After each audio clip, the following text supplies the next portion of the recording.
So on to part 3 for the L.O.L surprise thrift haul. This is going to be the last one of these for a little bit because the next one is going to take me a while to edit because there's a lot of parts to it. But anyway, this one is the L.O.L O.M.G styling head. Styling heads are something I'm not real super familiar with, but they're something that I've looked at a lot.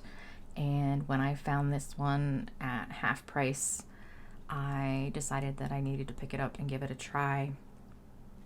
Spoiler alert, it didn't really go as planned, but I did have a good time playing with this one.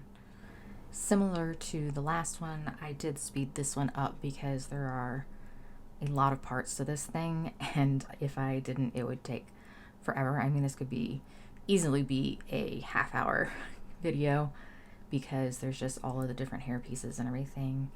But I just kind of did one style with this, but I do plan on playing with this more, and I hope to be able to do maybe something else with it whenever I get to a full review of it.